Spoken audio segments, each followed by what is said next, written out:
Good evening, everyone. We will start today's meeting. So we will go in accordance of the hands raised. I see Nidhi is first. Nidhi, you can start your presentation.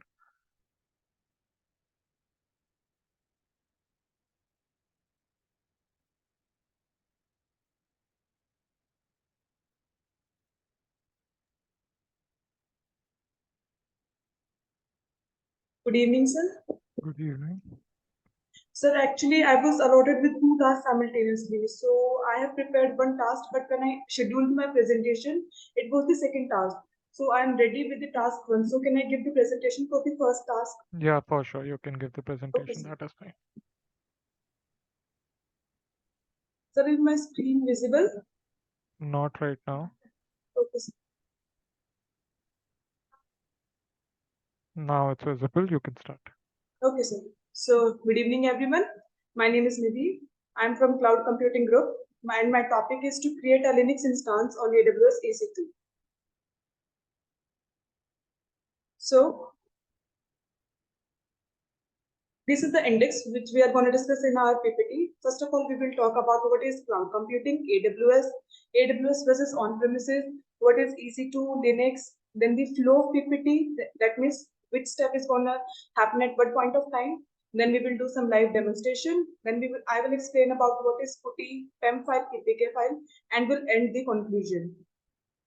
So let's discuss about what actually is cloud computing. So cloud computing is basically an on-demand delivery of the IT resources. You don't need to have your own servers. So what actually a server is? So basically a server is nothing, just a physical hardware where you store your data, retrieve your information. So for example, you produce 10 terabyte of data every single day. So you need to have that much storage to store 10 terabyte of data every single day. So let's say next day you're gonna have 500 MB of data. So what about the storage that you used to have earlier? That's gonna be waste. Other than that, you have to maintain all those servers. Other than that, security is also a problem in that. So to overcome all these issues, we have cloud computing. So cloud computing, every resources that we are having, for example, the storage, database, compute power, everything is available online. You need not to waste your money to buy the servers, physical hardwares. So basically what cloud computing is, it's nothing, it's just an on-demand delivery of computer resources or the IT resources. So now who is providing this cloud computing? We have different providers, for example, AWS, which is having the 70% of the market share. Other than AWS, we have Azure, which is provided by Microsoft, or GCP or Alibaba. There are many. So here we are discussing about AWS. So AWS is Amazon Web Service, which is nothing, just a cloud computing platform.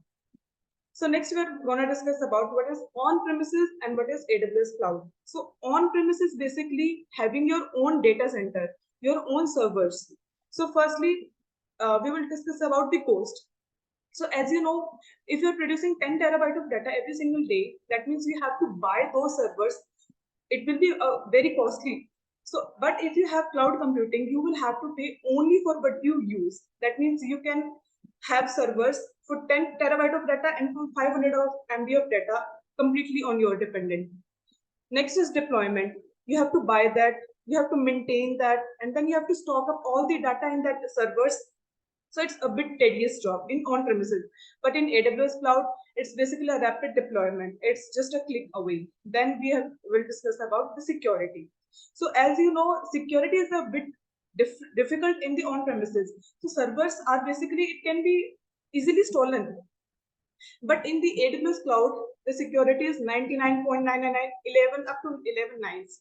So data is very, very much secure in AWS cloud. You need not to worry about how it's gonna be secure. It's just 99.99% secure. Then we are talking about scalability, as I already told you, that it's a click away. You have your own servers in your computer for 10 terabyte of data as well as for 500 MB of data. It's completely dependent on you, so it's very scalable. Then we have backup and data recovery. For example, because of some circumstances, environmental circumstances, like for example, a flood came. So your data which was stored in your servers, it's not going to be safe. But with the cloud computing, you can access that after some point of time as well. So backup and data recovery is very easily in that. So of course it's flexible as well. We have talked about in scalability, so same feature with flexibility as well. So let's discuss about what is EC2. For example, let's take an example of you own a coffee shop and you have two workers in there. First is the cashier and second is who make the coffee. So next day the customers were too much that the two workers who were working with you were not enough. So what you decided is to hire 10 more workers only for that day. So you hired for that, everything went very well. But on the next day, the customers were very less. So what you thought, the workers that you hired, let's just fire them. So you fired them and everything again went very smoothly. So same happens with EC2 in AWS Cloud. Those workers who are working in your coffee shop are basically your EC2. So EC2 is nothing, it's also a server, but it's virtual server. That means it's present on computer, which is available through internet. So what are the benefits of EC2? So you don't have to buy all those servers like you were buying in your own premises. It's just a click away. So you have to just pay for what you use. It's a global infrastructure. That means you can access your EC2 servers at wherever you are present in this world.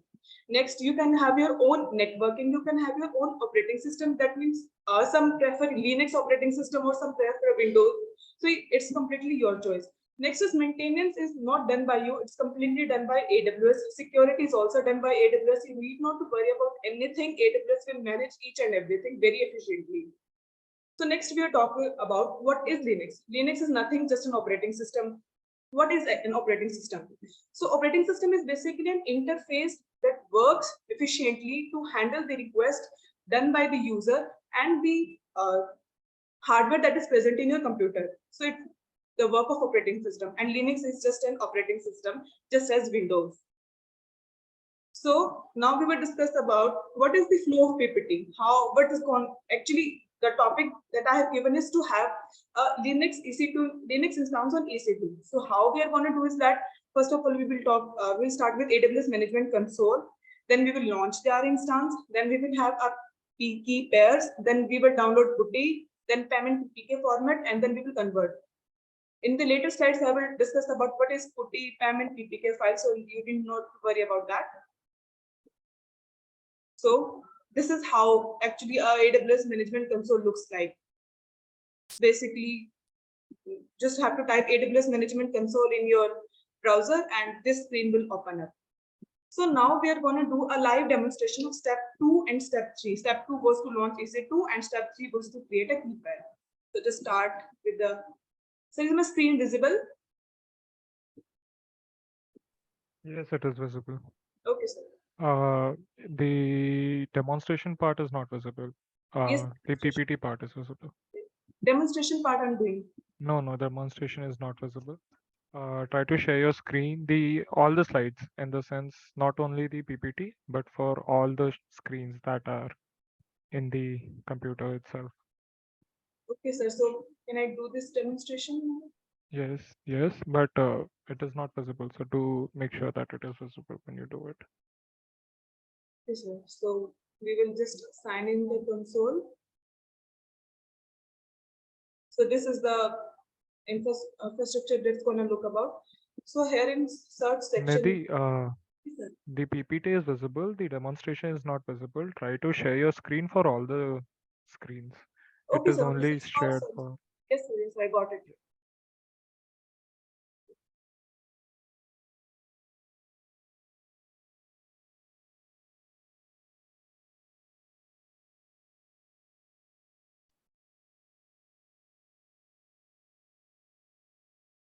Still not able to do that.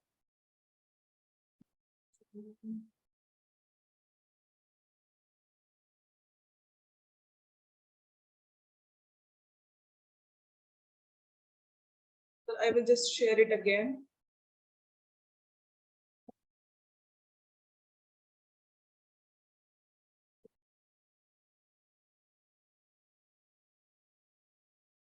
Sir, is it visible now?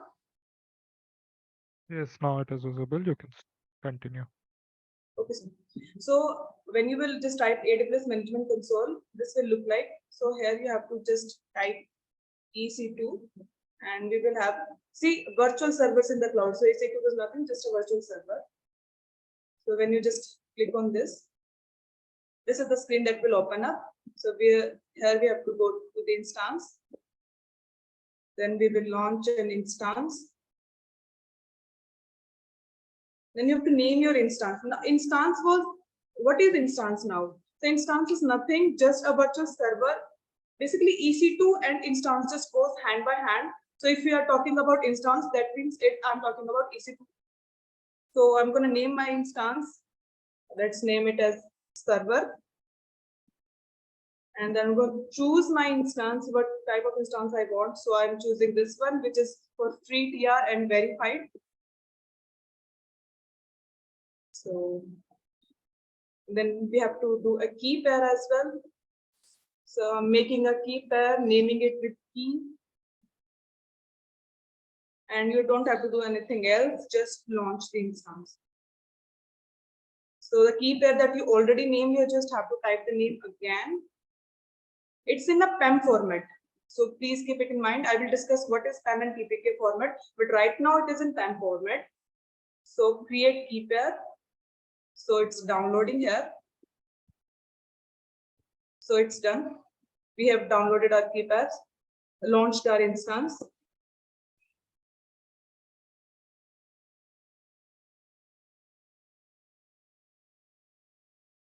So we have done this step. We have done this step of launching an EC2 instance and creating a key pair. We have done the live demonstration for that. So in the next steps, what we're going to do is downloading a putty. I will talk about what putty is in the later slides. For right now, just so can you see when you will just write the putty.org in your browser, you will just have this format. So depending on configuration of your own computer, you can just see which part you want to click on. It's for 64-bit, it's for 32-bit as well. So according to my configuration, I will click on 64-bit, and after downloading it and then installing it in my computer, the black screen that is visible on the right hand side will be visible to you. So now let's talk about what is putty, PEM, PPK file, everything. So as you know, we have launched a Linux instance. So for Linux instance, we need putty to access that. If I'm going to launch a normal instance other than Linux, then there is no need for putty. But as I am launching a specially Linux instance, therefore I need putty to access it. So, but as I already told you that instance that I launched was in PEM format. The key was in PEM format, but putty don't support PEM format. Therefore, we need to convert PEM file into PPK file. So that is done by putty gen, which is a tool given by putty itself. So which is basically we can do it with putty gen. Now, what is PEM and PPK file? These are nothing, just key pair. So for example, there is an unauthorized access to your instance. So with the help of key pair, only he or she can access to your instance and nobody else can access. So basically these are used for security credentials so that authorized access can be done only. So we have downloaded our putty and we have converted PEM file into PPK file. Now we just have to connect that PPK file to our Linux instance. So when you will just write putty gen, this type of screen will open and then you have to click on load. When you will load, the key file that I already launched it with my Linux instance that will appear, and I have to just click on it. That is to convert PEM file into PPK file. And then the right screen that is visible, the PPK file I have named it as new PPK. Then I just have to save it. And then after that, we have to click on putty. Firstly, we have clicked on putty gen, then I have clicked on putty. So here is the host number or the IP address. You can see it is of 32 bits divided in 8 bits. So this where you will get this IP address when you launched your instance. When you will just click on your instance, you will get your IP address, public IP address. So just you have to write it. And then if you can just see left hand side, it is written as SSH. If you click on SSH, you will get an option of auth. When you will click on that, on the right hand side, you will just have the two options where browse is written. So you just have to give the a path of the key pair that was on PPK format. Then when you will give the path, you just have to click open and then you will have the Linux instance launched. You just have to write ec2-user and then finally you are connected with your Linux instance with PPK format. So that's all about me. If you have any questions, please feel free to ask. Sir, I'm done.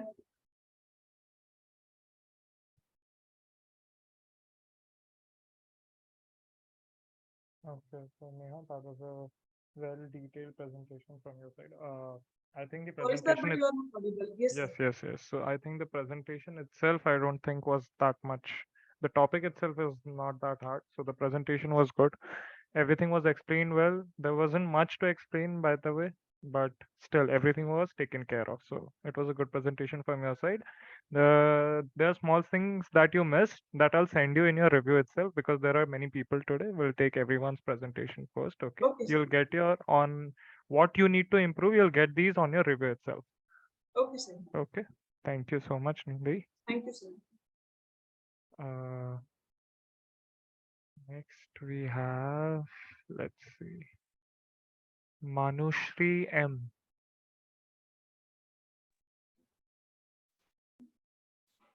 Sir, am I visible, sir? Yeah, you're Am I visible. visible and audible, sir? Yeah, both Yes. of them. Yeah. So you can start your presentation.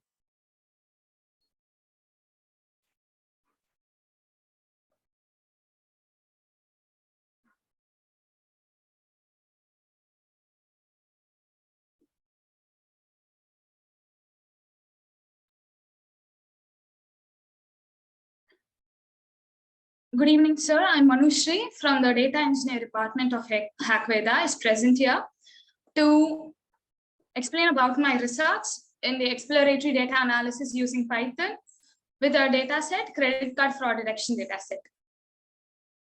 So throughout this session, we are going to have a look at all these six titles. So the first one is the data set overview. So I'll be explaining about what kind of data set I have handled in order to come up with the solution and data cleaning process. So raw data cannot be used for modeling a machine learning model. So what I've done is we'll be cleaning the data first. So that's the process which I've used here, and then followed by descriptive statistics. So descriptive statistics is nothing but it tells us about the features which are taken in the data set. Then followed by the data visualization. In data visualization, we'll be using the graph to visually have a look at the data set, and then followed by the feature analysis and then the class imbalance. So what is exploratory data analysis? So what is exploratory data analysis? To explain it in the simple form, let us say I'm a data scientist who is working in a car company. So what the car company manager is asking me to do is he'll be giving me a set of prehistoric data, and he'll be informing me that till the last month there was no profit he has seen in his business, but after a few weeks he is constantly saying a rise in his profit. So as a data analyst, what I'll be doing is I'll be going through the entire data set and I'll be giving an inference on him, stating that what are the features has went wrong, so that he had faced a heavy loss, and what are all the features he has improved recently has caused a great effect in his profit. So exploratory data analysis is, so I'll be given with a raw data with which I cannot be doing anything. So what I'll be doing is with the raw data, I'll be modeling it, I'll be exploring the data in order to derive some inference from it by having a look at its pattern, insights, structure, and so on. So let's have a deep look at it. So data set overview. So for this thing, I have taken the credit card fraud detection data set, which Hackveda has provided me with. So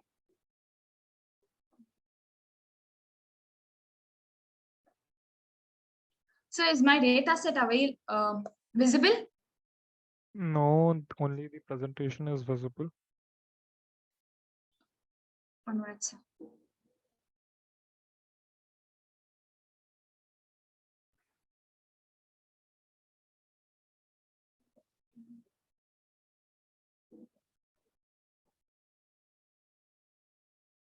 Is it now visible, sir?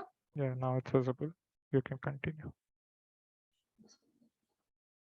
So this is the credit card fraud detection data set which Hackveda has provided me with.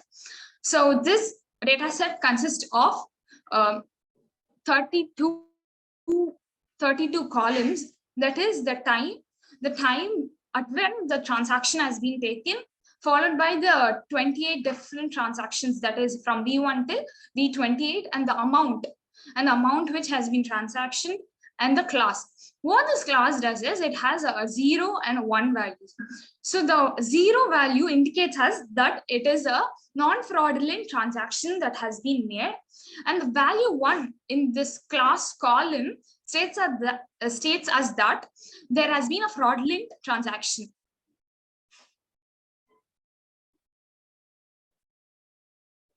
So let's get into this. So from the data set, what I have shown, there is a 2,84,800 columns rows we have, and 31 columns we have. And the features which they have provided us with in the column is the time, the different transactions, the amount, and the class. So that is the raw data which I have provided with. So what I'll be doing is, now I'll be cleaning and filtering out, and I'll be structuring the data. So in order to perform that, first I'll be importing some important libraries. So some important libraries which I'll be importing is the pandas, NumPy, Matplotlib, and Seaborn. This pandas is used for organizing the data which I have into a tabular form. So with the help of pandas, I'll be organizing the data in a tabular form.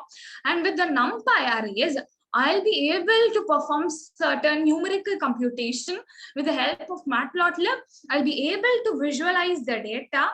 And using Seaborn, I can statistically provide inference. Then this is the initial step in the exploratory data analysis, which is the data exploration. What we'll be doing here is we'll be having a look at the data set. So data.head_of, this function will be providing us with the first few, since we all are humans and we cannot go through the entire data set which has 2,84,000 certain rows. So what we'll be doing here is we'll be giving this function data.head_of, so that to have a look at the first 5 rows in the data set, and we will be giving this data.tail_of, which will be providing us with the last 5 rows in the data set. So let me show it.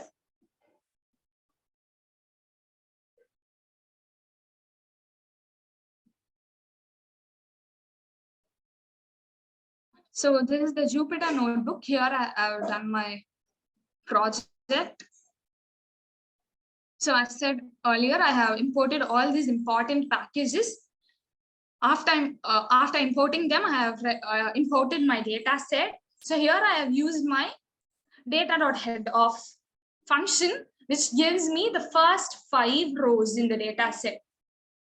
So here I can have a look at my... Sorry to disturb you. Your Anaconda navigator screen is visible, but your Jupyter notebook is not visible. So? Your Anaconda navigator is visible, but your Jupyter notebook is not visible. Wait, let me check.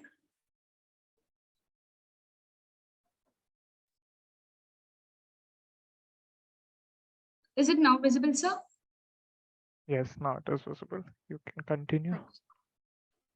So here I have used the data.head_of in order to present my first 5 rows, and data.tail_of in order to have a look at the last 5 rows in my data set.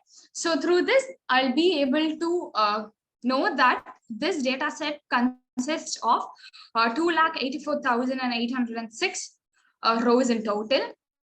And then I have applied data.shape_of in order to know the shape, that is the number of rows and the number of columns.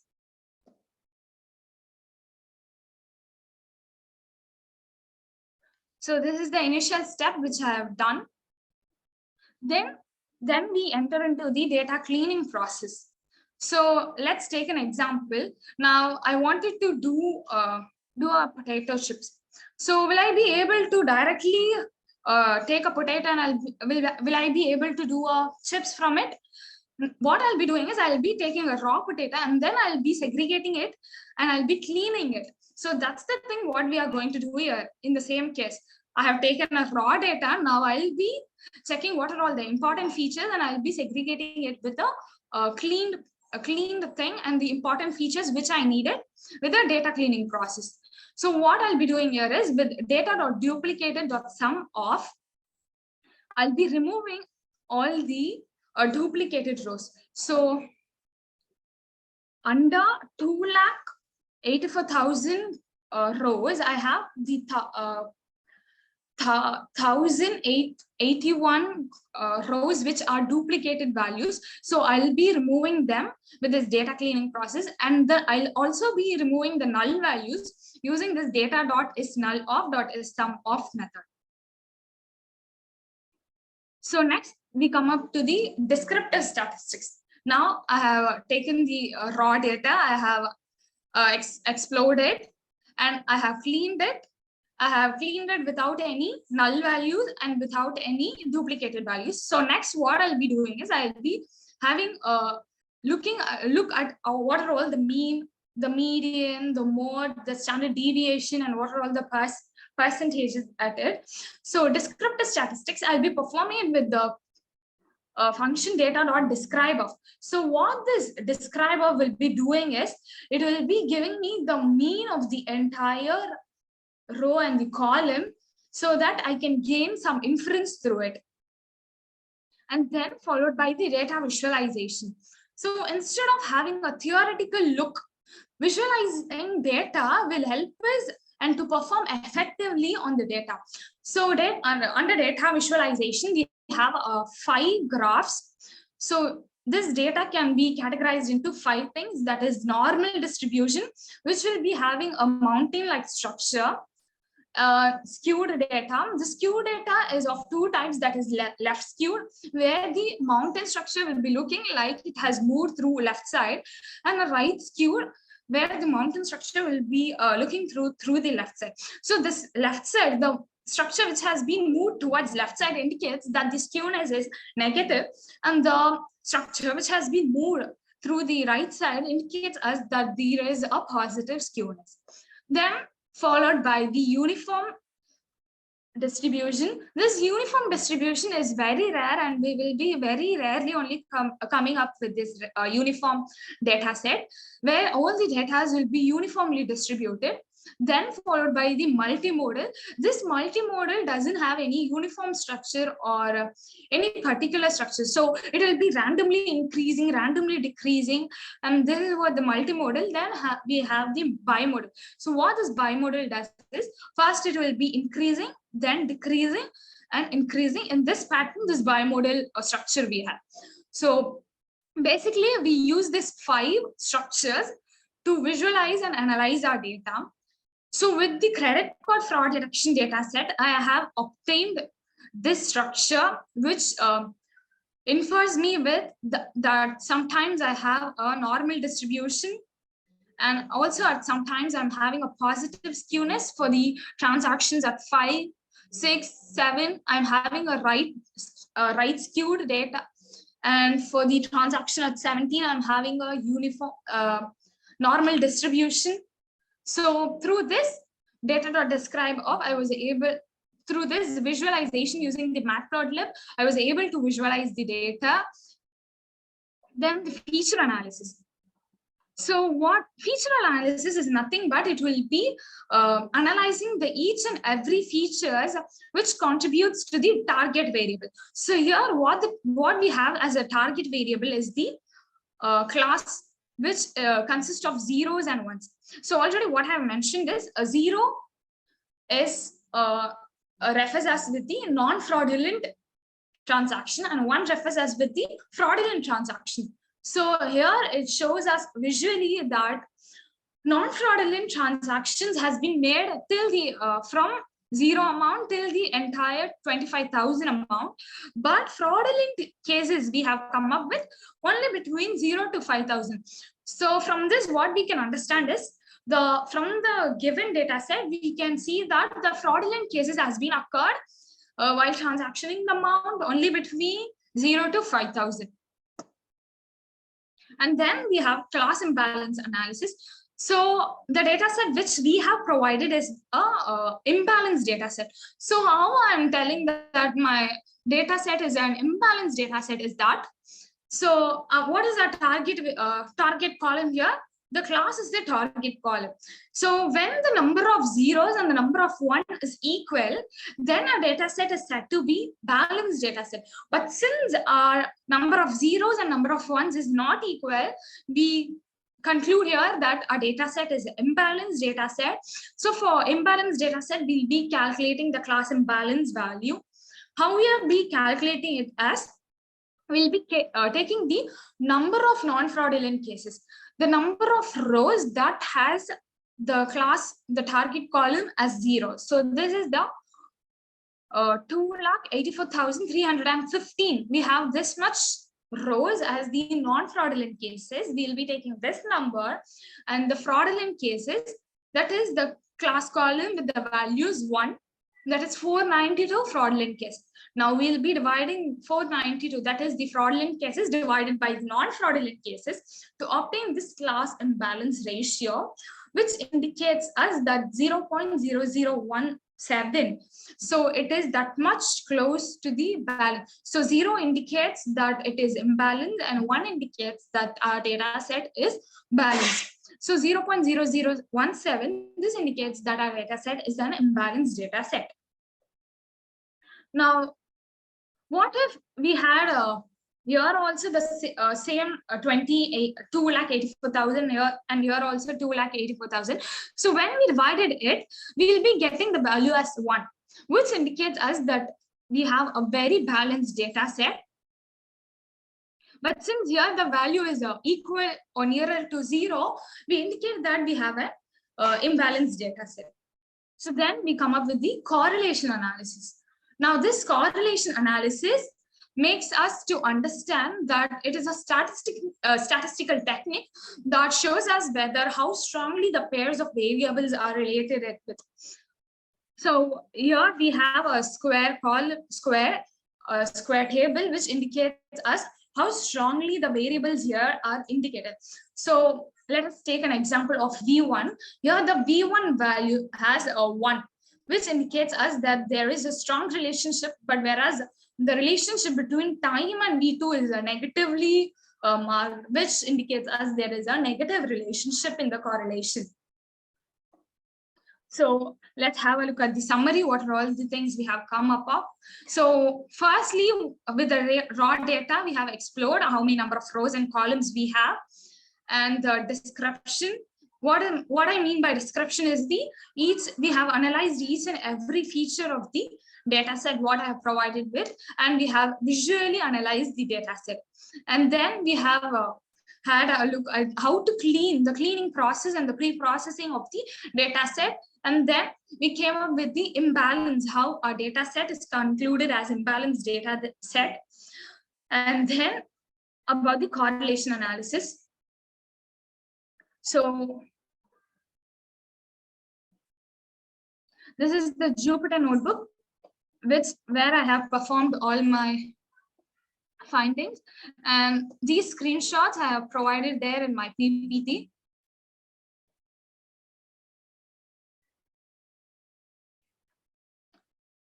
And this is my data set, which I have already shown.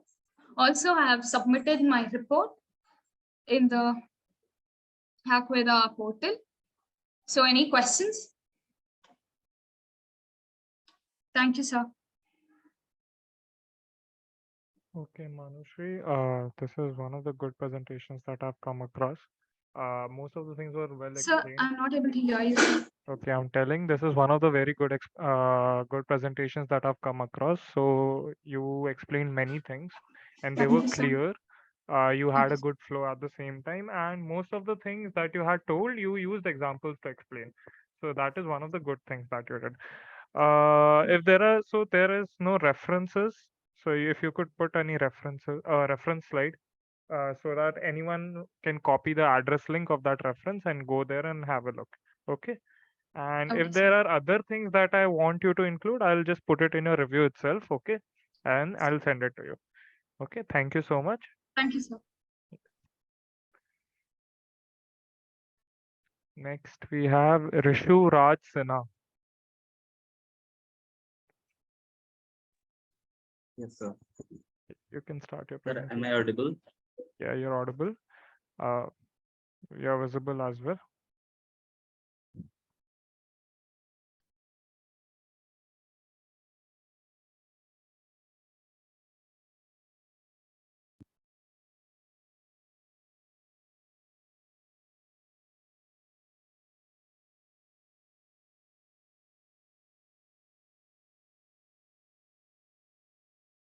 Sir, my screen is visible.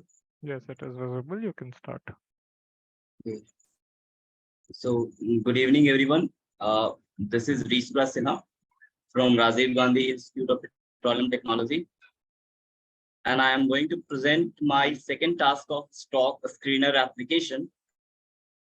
That is understanding TradingView screener and exploring stock market data. So, in this presentation, we will explore the world of stock market data, including various sources of information and essential technical indicators, which are used in stock market analysis. We'll discuss different filters and parameters which are being used in this application, and we will understand the importance of technical indicators and explore popular sources of stock market data. So,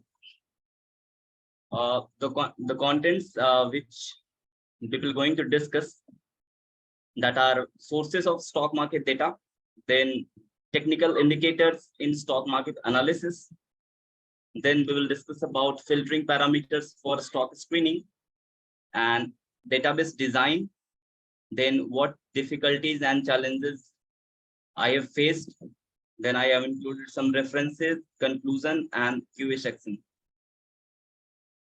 So,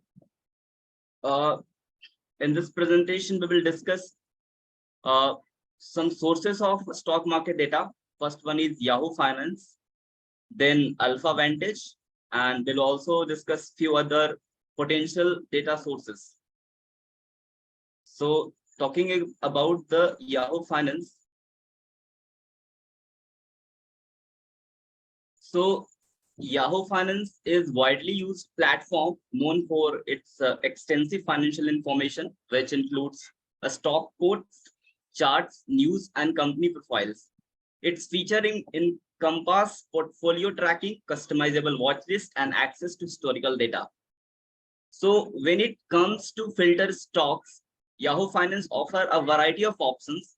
Users can apply filters based on parameters such as price range, market capitalization, sector, and financial ratios. This filtering tools helps user refine their search and focus on a stock that meet a specific criteria. So in terms of data availability and reliability, Yahoo Finance provides real-time and historical data for stocks. This includes information on price, volume, market indices, and fundamental metrics. The platform has gained a reputation for its reliable and comprehensive data, establishing itself as a trusted source of stock market information. So next we will discuss about the Alpha Vantage. So introduction and key features, like Alpha Vantage is a financial data provider that offers APIs for accessing real-time and historical market data. It provides features such as time series data, technical indicators, fundamental data, and sector performance. API capabilities and data endpoints. So Alpha Vantage API allow developers to retrieve stock market data.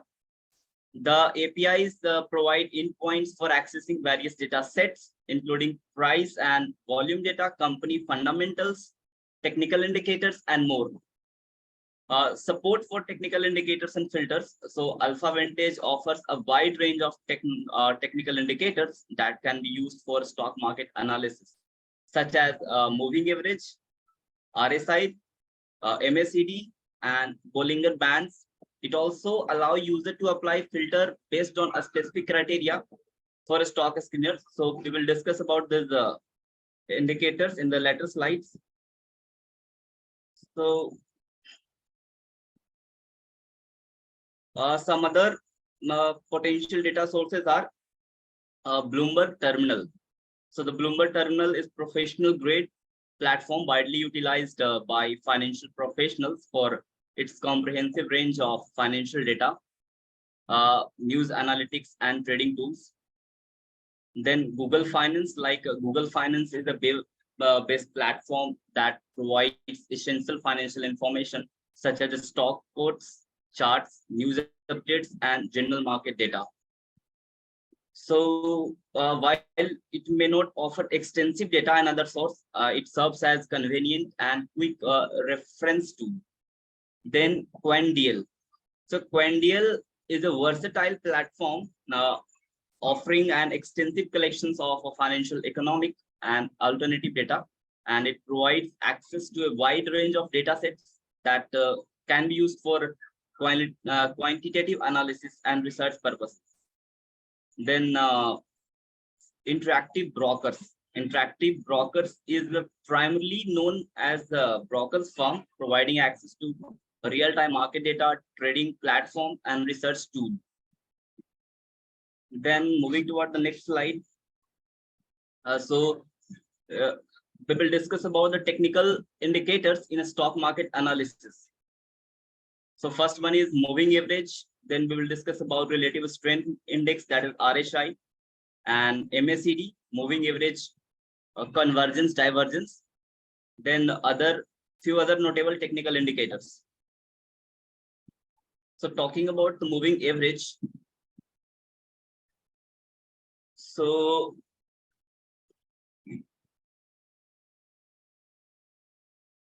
moving average is widely used in stock market analysis to identify trends in stock prices. The two commonly used types of simple moving types are simple moving average and exponential moving average, SMA and EMA. So SMA calculates the average price of a stock over a specified period. It is obtained by summing up the closing prices of the stock over the chosen period of and dividing it by the number of periods. Then EMA, exponential moving average. So EMA gives more weight to recent prices compared to older prices. It uses mathematical formula that applies greater significance to a most recent data points, making it more responsive for the recent price changes. And so interpretation and uses in trend analysis. So moving averages are used to identify trends in the stock prices. They help smooth out certain price fluctuations and provide visual representation of the stock overall direction. Then relative strength index, that is RSI. So RSI is calculated by comparing average gain and average loss over a specified period, and it generates a value between 0 and 100. So value above 70 suggests overbought condition, while value below 30 suggests oversold condition. So that is also explained in the image which I have attached. So RSI helps identify potential reversal in price direction, and overbought conditions indicate a possible downward correction, while oversold conditions suggest a potential upward correction. It also confirms momentum. If RSI rises with the stock prices, it indicates a strong upward momentum. And conversely, if RSI falls while the stock prices rises, it may signal a potential divergence and weakening price trends. Then MACD. So MACD is calculated by subtracting the 26-day exponential moving average from 12-day EMA. So the signal line is typically a 9-day EMA of MACD line. The histogram represents in this picture the difference between the MACD line and the signal line. Then signal crossovers. So MACD signal line crossover with the MACD line indicates potential buying or selling opportunity. A bullish signal occurs when MACD line crosses above the signal line, while a bearish signal occurs when MACD line crosses below the signal line. Divergence analysis. So divergence happen when MACD line and the stock price line move in opposite direction. Bullish divergence suggests a potential trend reversal from bearish to bullish, while bearish divergence suggests a potential trend reversal from bullish to bearish. Then we will discuss about few other notable technical indicators that are Bollinger Bands. So they consist of moving average and two standard deviation lines, and Bollinger Bands helps identify price volatility and potential overbought or oversold condition. Then a stochastic oscillator. So it compares a stock closing price to its range over a specified period. The stochastic oscillator provides insight into overbought and oversold levels. Then average directional index, that is ADX. So ADX measures the strength of a trend. Higher ADX value indicates a stronger trend, while lower value suggests a weaker trend or consolidation. Then Fibonacci retracement. So it helps identify potential support and resistance level based on Fibonacci ratios, and Fibonacci retracement aids in determining areas where price correction may end and original trends may resume. Then we will discuss about the filtering parameters for stock screening. So mainly the three categories are found, like price related filters, then volume related filters, and fundamental filters. So in price related filters, there are three parts. One is based on the minimum and maximum price range. So this filter allows us to set a specific price range to screen stocks within that range. Then PYE ratio, price to earning ratio.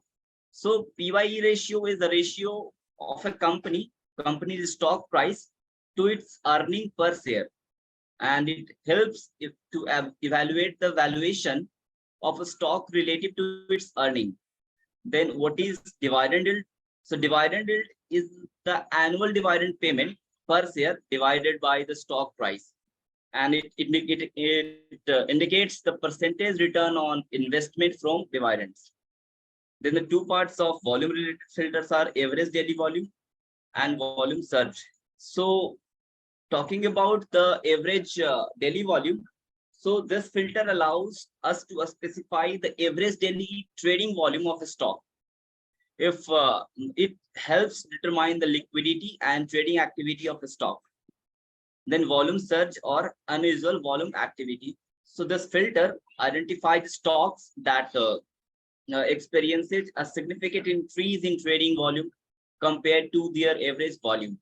So it can indicate market interest and potential price movement. Then the parts of fundamental filter.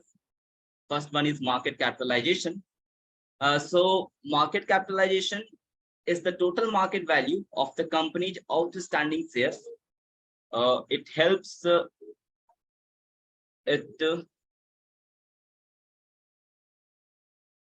helps to classify stocks into different categories such as large cap, mid cap, or small caps.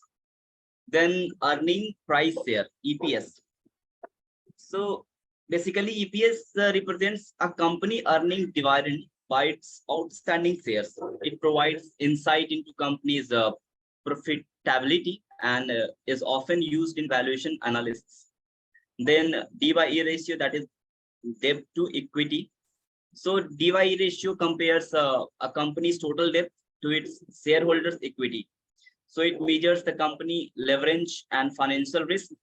A lower D ratio indicates lower debt relative to equity. then we will discuss about the database design. So for integrating with this stock scanner application, I have designed a database that uses MySQL, and I have integrated this MySQL with the Python application. So I want to share that code part first.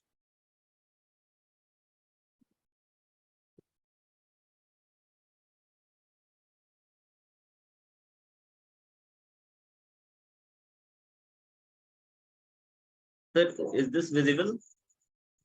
Yes, the codes are visible. Okay. So these are the implementation which I have used. I have done in Python. So I have imported Yahoo Finance for the API and the dataset. Then I have connected the Python with the MySQL connector. So, and then we have to select a company. So I have chosen the ticker as Apple.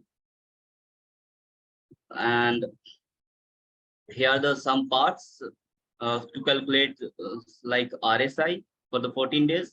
Then this part calculates the MACD for 12 to 26 days, 9 days. And this is used for the connecting to MySQL. So I have used password and login credential here. And the main part, which is this, so this one is the main schema. So it has few parameters like date is the primary key, then the database which I have used from Yahoo Finance, which includes few columns like open, high, low, close, then adjusted close, and few parameters like volume and EMA and MACD lines, and these are the parts for filtering and extracting data. So after running this code,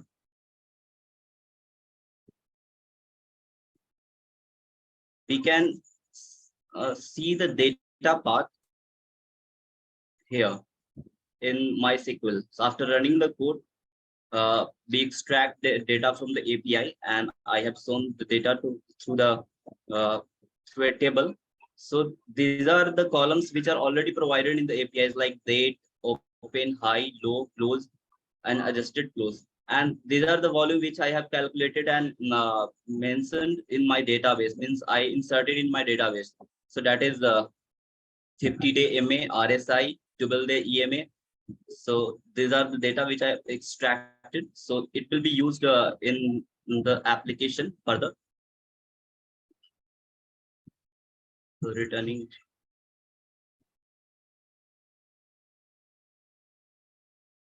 So I have also mentioned the different parameters which I've used, like date as a primary key, open stores the opening price of the stock, high store the highest price reached during the day, and low stores the lowest price reached during the day, and close store the closing price of the stocks. Then adjusted close, volume, and all the parameters like 15-day MA, then RSI, 12-day EMA, and 26-day EMA.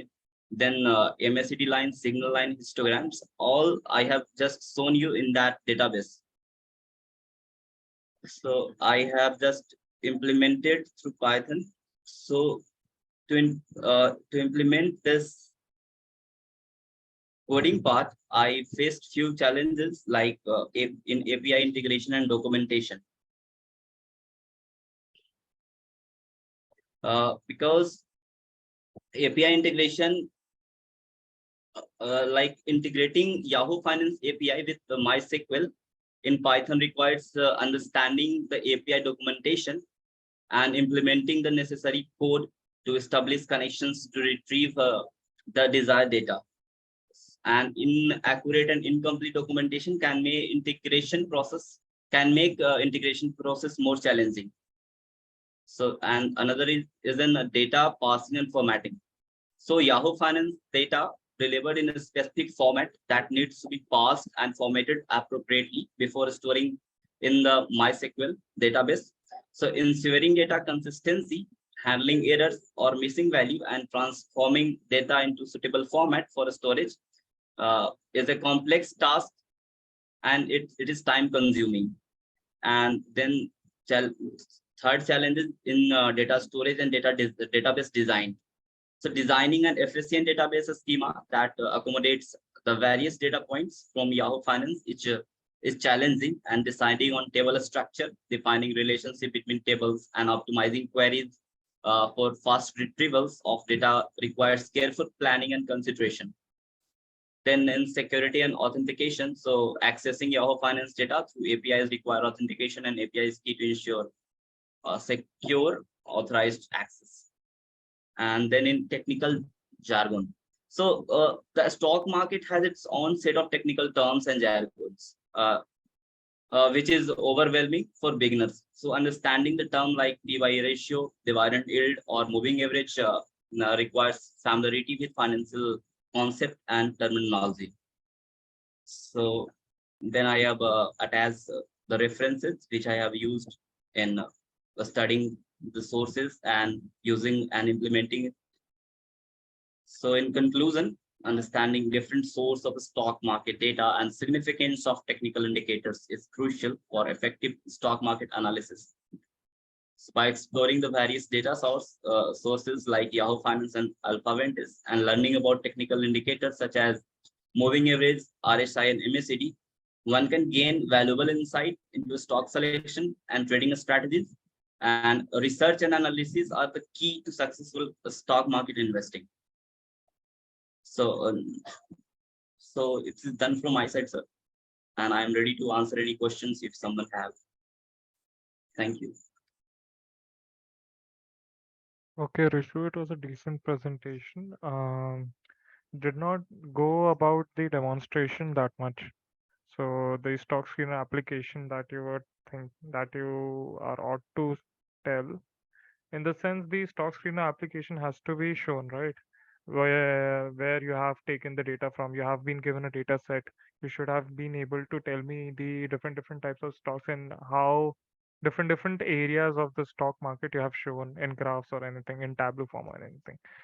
Yes, Those sir. are Sir, missing. actually, that was not database. That was simply an API, and Yahoo Okay. Finance directly give that access to that API. Okay, that is fine. Okay, Rishu, that is fine. Thank you for the presentation. Okay. If Okay, there is thank you. anything that I want to convey to you personally, I'll send it in your review. Okay. Yes, sir. Thank you so much. Thank you, sir. Sridevi, you can start the presentation. Am I audible, sir? Yeah, you're audible.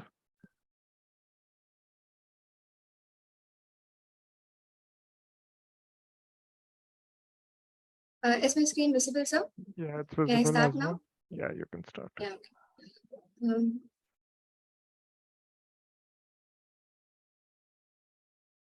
So good evening, everyone. I'm Sridevi Satyamurthy. I belong to the data engineer group here in Hackveda. So my task was to perform exploratory data analysis on a given data set. So let's proceed into the presentation now. So for the table of contents, first we'll be seeing about what is EDA. So what basically is exploratory data analysis all about and the uses of it. And then we'll be seeing the overview of the data set which Hackveda has provided me with. And then we'll be seeing the process involved in performing this EDA. And then I'll be explaining code snippets which I've used for my analysis, and then a demo of it will be shown. And finally, the inference and the conclusion will be given. Okay, to start with, what is EDA? EDA stands for Exploratory Data Analysis. As the name suggests, we'll be exploring the data and analyzing it using both statistical and visualization techniques. So basically, this is all about, understanding more about, understanding your data set. So whenever a data engineer or a data scientist is given with a data set and is asked to predict something with it, the first step which he or she has to do is to understand the data set. And this technique, exploratory data analysis, will help them in order to get a more inference about the data set and to how to go about with the project. Now let's have a look at the overview of the data set. So the data set's name is Credit Card Fraud Detection Data Set, and this was actually taken from Kaggle. Yeah, as you can see, the number of rows in my data set is 2,84,800, which almost which is like equal to 3 lakh entries. And from this, we can infer that this is a huge data set, and it has almost 31 columns. So these are the 31 columns in the data set. The first one is the time column. This time column represents the entries of the time elapsed between each transaction. That is the time difference between each transaction. That is, the first transaction would have started zero time, and then the time elapsed between each transaction will be noted accordingly. And then the columns from V1 till V8, which will be in order, that is from V1, V2, V3 up to V8 in order, contains the numerical entries which are gotten as a result of PCA transformation. As you can see that this is a credit card. These are the details about a credit card.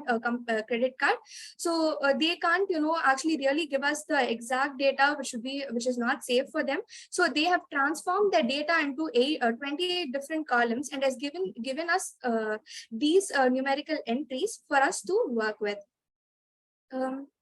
This amount here, the amount column basically represents the total amount that specific user has taken from that credit card, and the class here basically has two values, which is 0 and 1. The 0 represents a non-fraudulent case, and 1 represents fraudulent case. That is, a fraud is detected. This is all about the data set which you're going to explore using exploratory data analysis. So now we'll be seeing the process in detail. We have 3 main steps in ADA. The first step is to understand the data set. In order to understand the data set, we'll be seeing about the dimensions, the names of the columns in it, and what each column actually has. We'll be studying about each column using a different description and statistical methods. Using all these, we can understand the data set, and it will be more helpful for data scientists and data engineers like us to go about with the project. This is the first step. And the second step is cleaning the data set. What do you actually mean by cleaning the data set? In real time, the data set which we get is raw, and we do not actually get a perfect data set which we can straight away start working with. We have to clean the data set, and then only we can proceed with our findings and inferences to go about the project. So in cleaning the data set, we'll be looking for two main values. First one is null values, and second one are the outliers. In order to understand these terms, let us consider an example.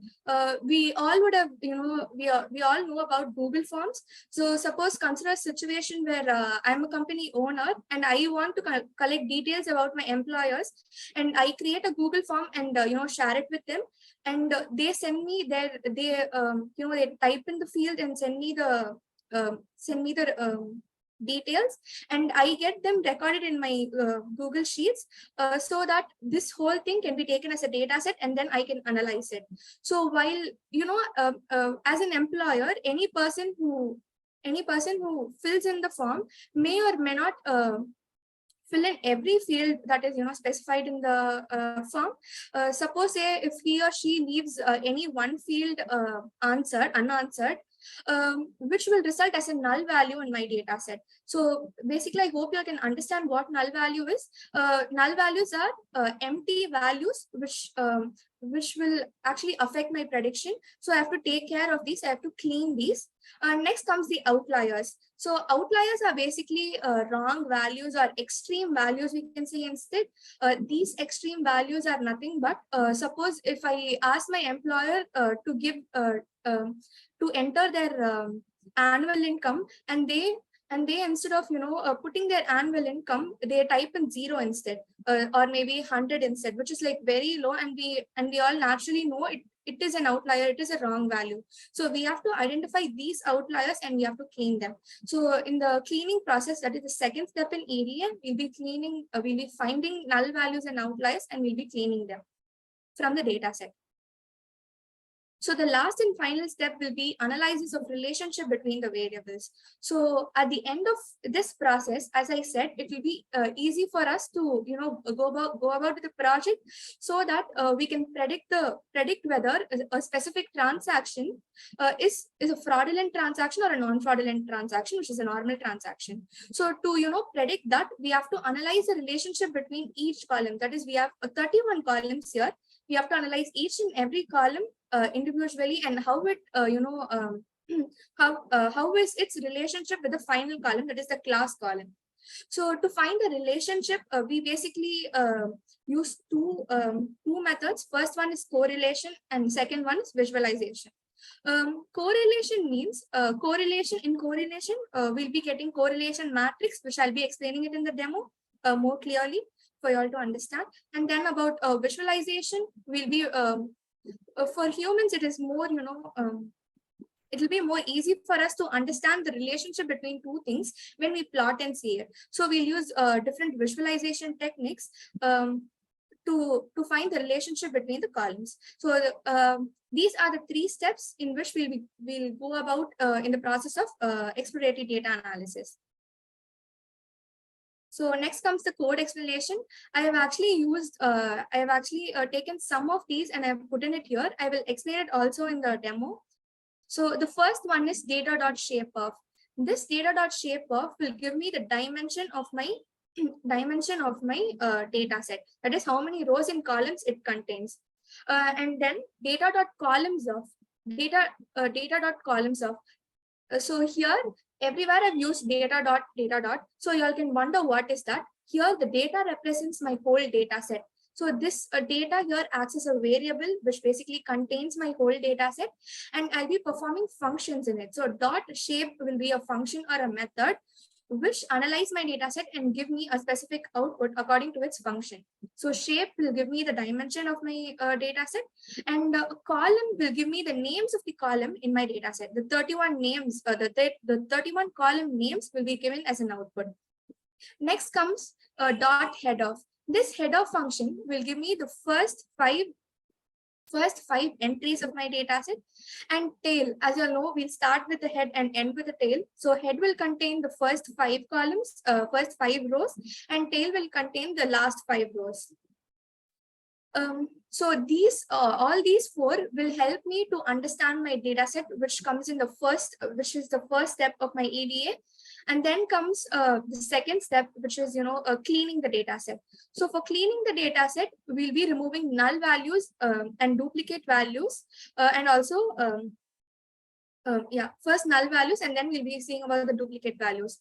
So for removing for finding the total number of null values in my data set, I've used this function is null of dot sum of. So is null of will give me all the null values in that specific column, and dot sum of will give me the total, will count all these null values, and it will finally it will give me the count of the null values in that specific column. And same way n unique works the same, but in here they'll be calculating the null value, and here they'll be calculating the unique values. As we all know, the class column contains 0 and 1. So the n unique of a function for the class column will give me 2. Hope it's understandable now. So this will be the second step. And the final step, we'll be analyzing the data using, as I said, we'll be analyzing it using correlation and by visualization. So for correlation, first we'll be describing the data. So by describe of function, we'll get all the statistical methods which can be applied, or a numerical value will be calculated and it will be given. And then for correlation, we'll be finding the let me explain what a correlation coefficient is. A correlation coefficient basically ranges from -1 to 1. -1 to 1, the value lies between -1 to 1, wherein the strength, that is how much two columns or two variables are related, will be given in that range. So -1, if the value is in negative, that is something in a -1 or a -0 point something, then we can conclude that they have a negative relationship. That is, if one variable increases, the other variable will decrease. And then if it has a positive, if the correlation coefficient is positive, then we can say that they have a positive relationship. That is, if one increases, the other one also increases. And if it has 0, then we can conclude that they do not, actually they are not, actually dependent on each other. So this is about correlation. Then about the visualization technique, we have I have taken 3 major visualization techniques here. First one is box plot. So to analyze the outliers, I'll be using box plot here, and then heat maps for correlation. For now, to visualize correlation more, presentably, I'll be using heat maps here, and then histograms for finding the frequency of one column or the values in the column. So these are some of the code samples which I've used in my in performing this analysis. So now we'll be seeing a demo. So this exploratory data analysis, I've done it in Jupyter Notebook using Python language. Why have I chosen Python?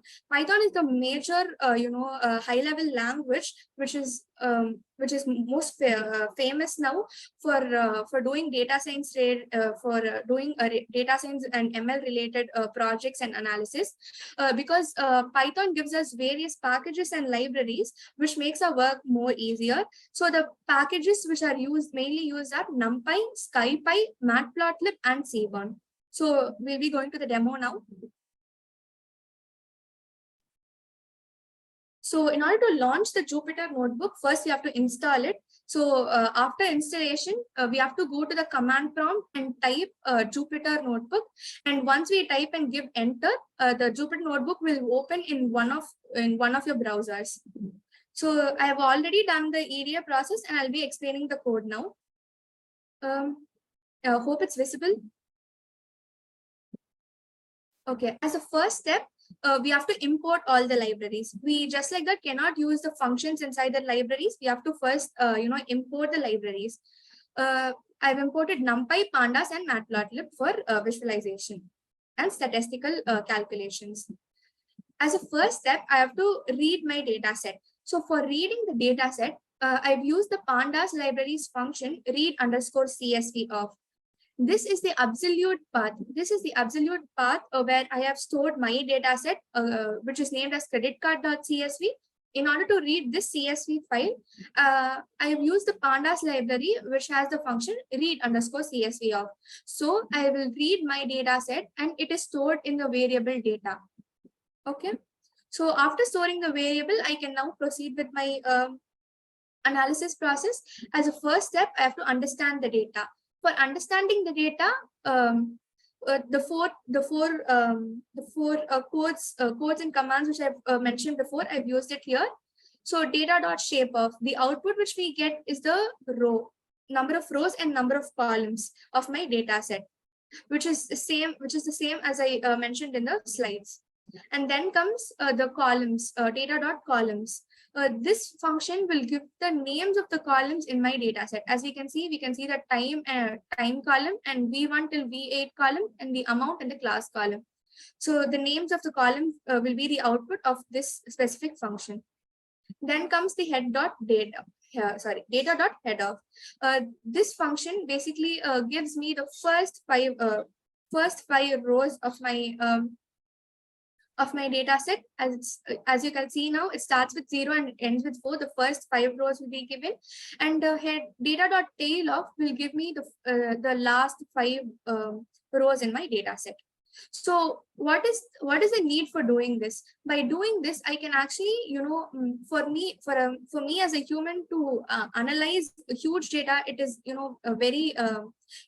is almost an impossible task for me to analyze it as a human without any support. So by doing it programmatically, the analysis will be more precise and accurate.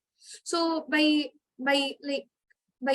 giving the shape of, column of, and head of values, I need not go and see everything in detail, wherein the program works for me and gives the output which I needed. So this is all about understand. Also we have describe of function, where the describe of function basically calculates the count, that is the total sum of the values, the mean value, the standard deviation, minimum value, what the 25% of the column consists of, what 50% consists of, and 75% consists of, and then lastly the maximum value in my column. So all these statistical operations will be performed on each column separately, and the values will be given for me to analyze it. So yeah, these are the things we have to do to understand the data. So we have come to the end of the first step of our EDA, and then we'll be doing the cleaning of data. For cleaning of data, we have to check for the null values. So I've given the code which calculates the total count of null values in a column. So data.is null of dot sum of will give me the count of the values. As we can see, all the entries are 0. We can conclude that there is no null value in my data set, which makes my data set fully ready in order to do predictions and use it for a project. So there are no null values in my data set, so I need not remove anything or replace any values for it. So then we can analyze the number of unique values and number of duplicate values. So for finding number of unique values, I've used an end unique of function, wherein for each column, the number of unique entries will be calculated and will be counted and given here. So as a result of this, we can see that there are the values are much more unique, and it is of a vast range.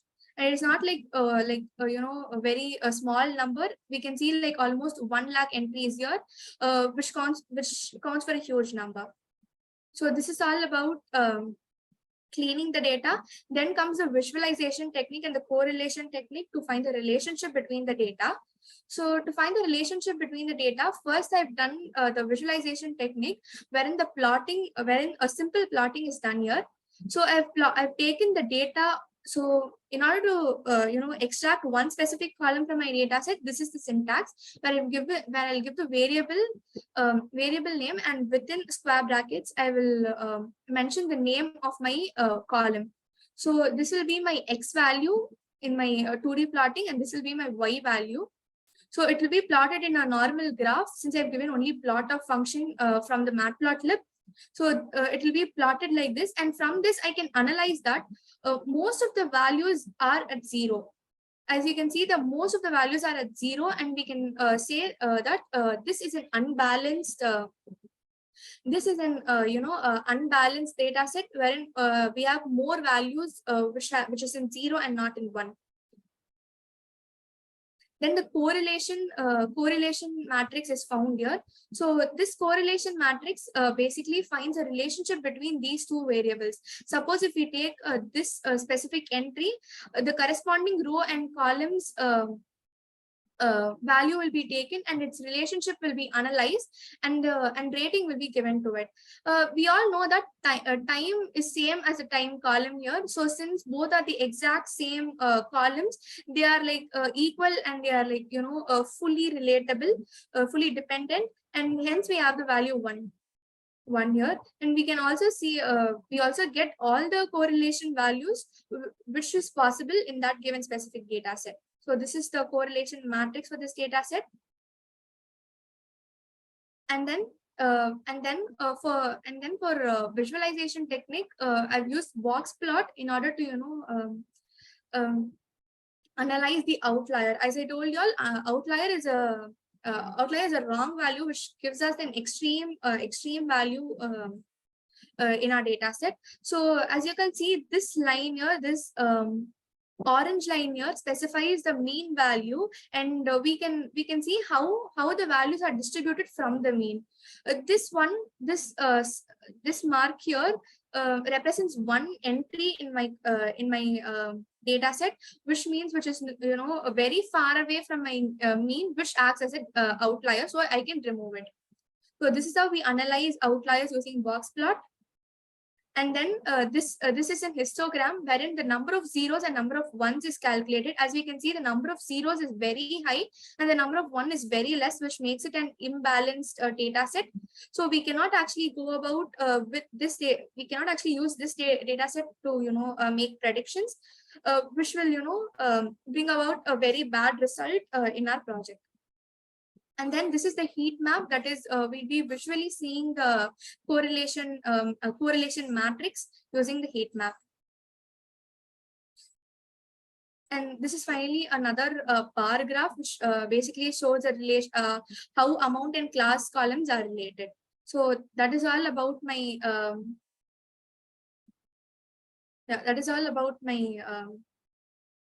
Jupyter Notebook demo. I've also done a report for this. So if you all have any doubts or queries, you all can ask me. Yeah, and I can share you all with the report. So I'll continue with my presentation now. So what I have concluded from this, the inference which I've got from got at the end of this analysis is that the data set is very huge. From the number, it is visible, from the number of rows and columns, it is visible that the data set is very huge and it will be very difficult to analyze it, and it will be very time consuming also. And also there are no null values in the data set, and all the values are unique, and it is of not a specific range. That is, the values are distributed along a very large scale. So it will be very difficult for us to use this data set for analysis. This, as I already mentioned before, this is a highly imbalanced data set. That is the outcome from this. We can say that there are almost like only 500 frauds in 3 lakh entries, 3 lakh transactions. So which we can clearly see the imbalance here. So the number of positive class accounts to less than 1%, which actually makes this data set highly imbalanced. So these are the basic conclusions and inferences which I've got from the exploratory data analysis which I performed on this data set. Yeah, for reference, I've used Cheeks for Cheeks website, and this is the whole URL. You all can use it for any reference, and for contact, you all can email me for any queries. I'm done with the presentation. If you all have any questions, you all can ask now.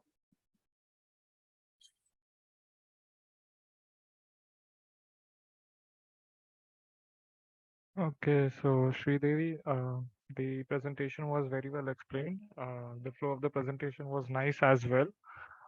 If there are any queries that I have with you, I'll put it in a review section of the marks, okay? So read it from there itself, because we have many interns today. I want everyone to finish their presentations, okay? Okay, thank you, sir. Thank you so much. SHAILJA AGRAWAL. Yes, sir. Sorry to butcher your name, but you can start your Said presentation. SHAILJA AGRAWAL. SHAILJA, okay, okay. Yes, sir.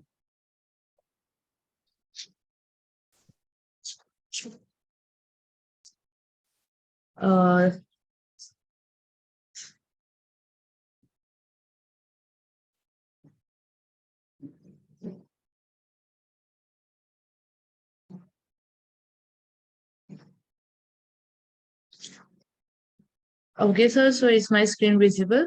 Yes, it is visible. You can start. Okay, good evening, everyone. Thank you for joining me today. I am SHAILJA AGRAWAL, an intern at Full Stack Web Development. Here I am presenting you about how to develop a doctor search website using Figma. I welcome you all to the exciting world of doctor search website.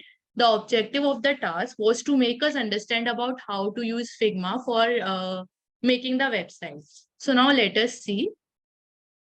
Okay, so the first thing which we have to analyze is what are the steps required to complete the task. So there are first, there are many steps. I have divided into 5 categories. The first was designing the website. Now let us understand all these steps by taking an example. Let us take an example of a construction of an house, so that it can be easily understanding. So the designing of website, it can be understand like it is the blueprint or the foundation for a house. So like a blueprint is a foundation for a house. Similarly, the designing the website using the Figma is the blueprint for our website. Okay, we have see how architect design to lay out rooms and aesthetics of a house. Similar work is done by the Figma. After we have designed the website or our house blueprint is being created, the next step is to export the design to HTML and CSS.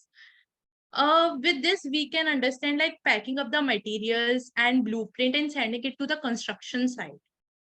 This is similar to exporting the design to HTML and CSS so that we can make further changes in it. After this, what we have to do is we have to create a doctor data set, a doctor database. So database can be analogous to like a construction, how the construction of a house begins. Similarly, we have created a doctor database. The construction begin and the web service is being developed. The web service enable doctor search, just like the laying the foundation for a house. After this, we have to integrate our web services to the front end. This can be understood by the interior decoration which we do in our house to make it look beautiful and it will attract more people. So our last step is deploying the project on a web server. So what does it mean? Deploying of project means it is accessible to all the people, to all the viewers. Similarly, like we move in a house and we make use of everything in our house. Just like that, we have to deploy the web service so that it can be further used by everyone. Now let us see everything in detail and how we have created the website. Okay.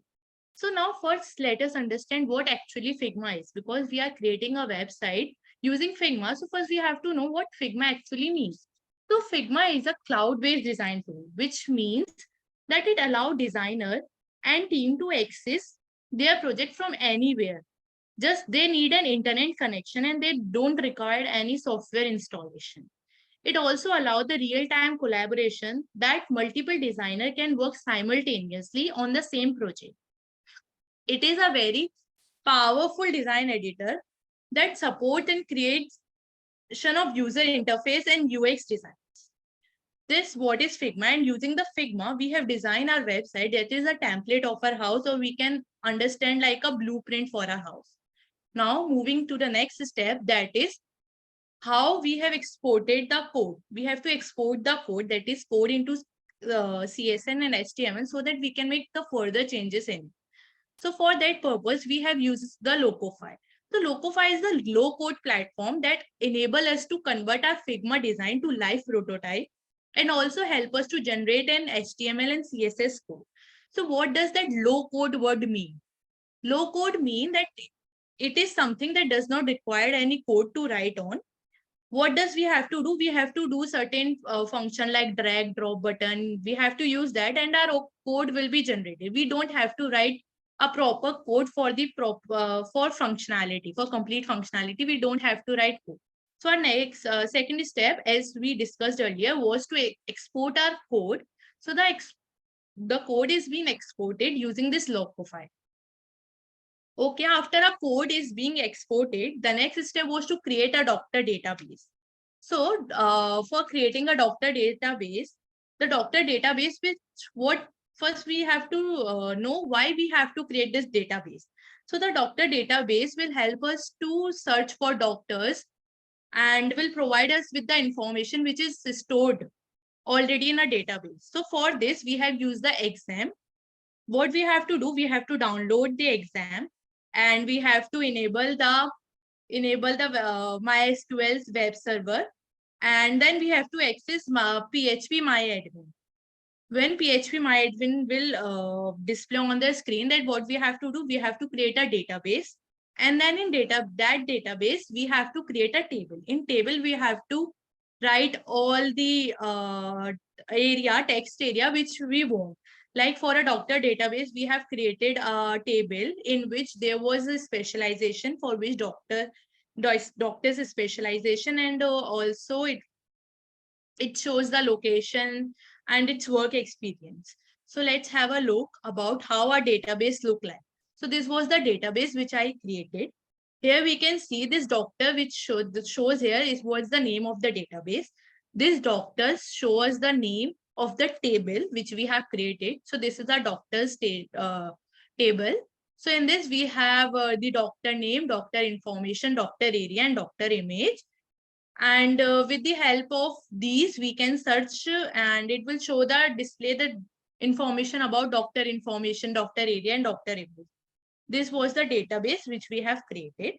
So this database, as I told, that this web service will enable doctor search, just like laying the foundation for an house. Now moving onwards. Now, after we have created a doctor database, now we have to develop a web service and integrate it with the front end. That means we have to do the interior designing of our house. So for that purpose, first what we have to do, we have to use a server-side programming language like Node.json or PHP to develop a web service. So here I have used the PHP one to develop the web service. And this will, after using this, we have to write the necessary code to query the database and retrieve the relevant information about the doctors from the doctors table. Then after doing this, after developing a web service, the next task is to integrate it with the front end so that whether we search about any doctor's name, it shows up on the screen. So for that, we have to integrate it with front end. So for this, we have used the HTML and CSS JavaScript to build the front end interface. And then we have to make a HTTP request. Then after this, it will fetch the result on our design and it will show about the doctor's information, which was stored in the database. Then we have already laid the foundation. Construction has been done. Foundation has been laid. We have designed interior design, everything. Now what the last task is to move into the house and to access every thing available in the house. So this is done by, in similar way for the website, we have to deploy the website so that it is accessible to the user worldwide. So what we have to do, we have to choose a reliable web hosting servers. Any web hosting servers you can choose. I have done it by Netlify. And then we have to upload the website file and database into it. It will launch the website. It will deploy the website and we can choose the domain name also. So our website is being ready. We have deployed it. We have done everything. Now let us see how our website look like. So the website I created look like this. It's a home page, appointment, contact us, sign up, and sign in. So for we can also book an appointment like this.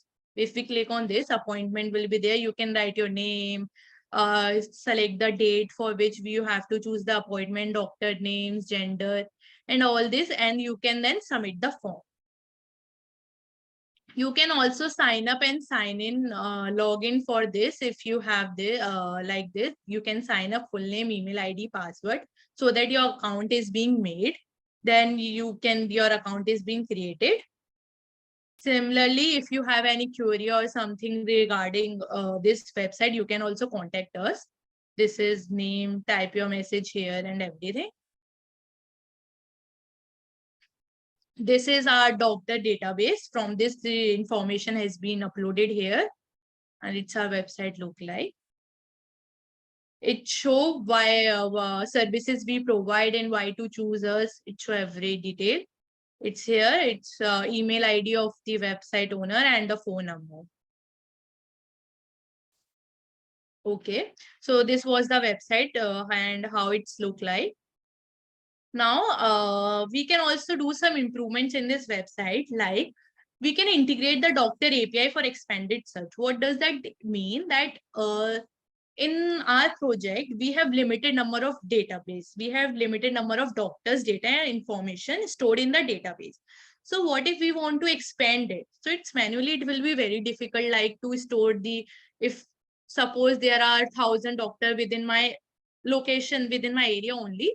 So it will be very difficult for me to manually store all the entries in the database. So for that purpose, we can integrate a doctor API which is available. So we can integrate it with our project so that it will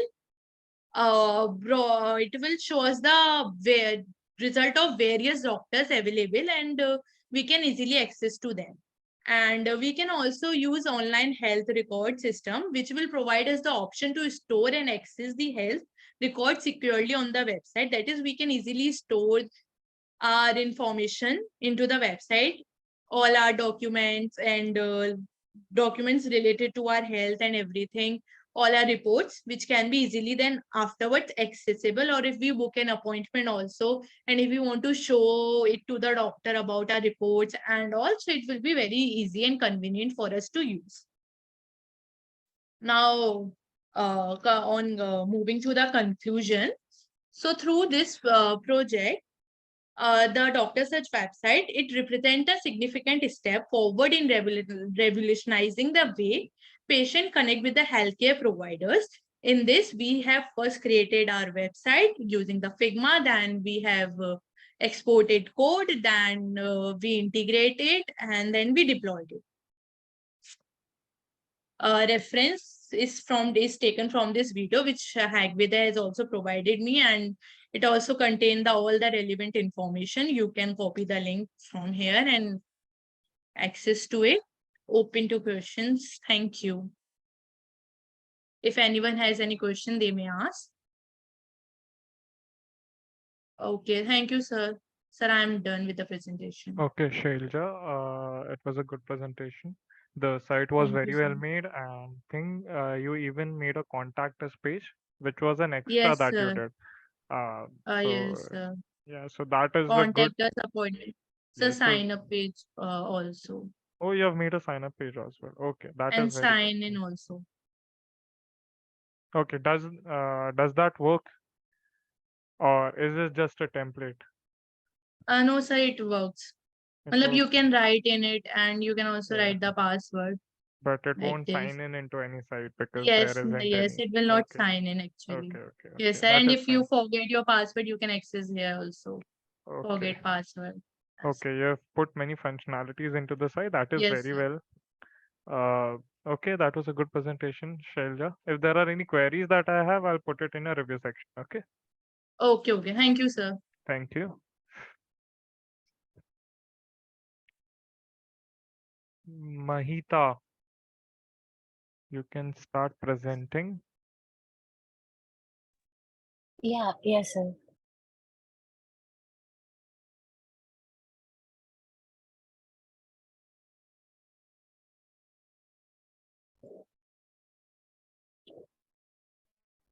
You can see my screen, right? Yes, I can see your screen, but your video is not visible.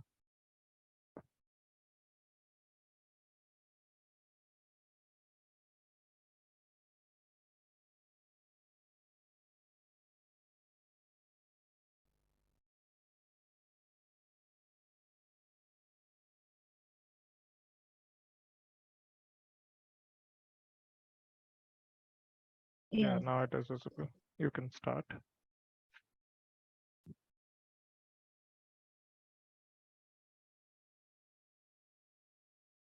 Yeah, so hey guys, I'm Mahitha. So I'm doing Python developer intern at Hackveda. Well, this is my first task. So I've been allotted this task like developing Hackveda business operations and scripts. So basically, this project has two parts. Like one is the Google crawler, which is useful for digital marketing, and the other one would be like sending email using SMTP. So basically, digital crawler and this email sending through SMTP, this can be combined to automate the data collection, communication, and customer engagement process. Like this will enable businesses to save time and also it enhances their productivity. So